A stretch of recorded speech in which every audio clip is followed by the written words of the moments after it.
पालघर लोकसभेची अटीतटीची लढाई आता सुरू झाली आहे। आपल्या पक्षाची पारंपरिक मते टिकवण्यासाठी धडपड आता प्रत्येक पक्ष करत आहे। वसई विरारमधील मुस्लिम समाजाची मते ही बहुजन विकास आघाडीला मिळत असतात। या लोकसभेत चित्र वेगळं पाहायला मिळत आहे। मुस्लिम आणि ख्रिश्चन समाजाचा कौल हा शिवसेना ठाकरे गटाकडे असल्याचं कळत आहे।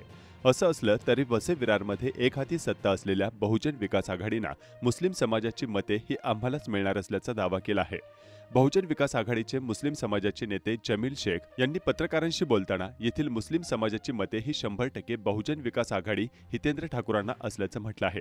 1990 ते 2024 पर्यंत 6 वेळा हितेंद्र ठाकूर हे निवडून आले आहेत। अनेक ग्रामपंचायती, जिल्हा परिषद, बँका, महानगरपालिका या ठिकाणी सर्व धर्माच्या लोकांना घेऊन ते चालत आहेत।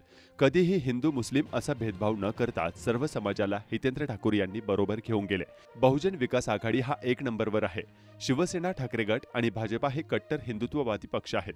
त्यामुळे संपूर्ण मुस्लिम समाज हितेंद्र ठाकूरांना कधीही सोडणार नसल्याचं त्यांनी म्हटलं आहे। हे दोन्ही पार्ट्यात ना, बीजेपी आणि शिवसेना, हे कट्टर हिंदूवादी कोण याच्यासाठी आपसात लढतात आहे।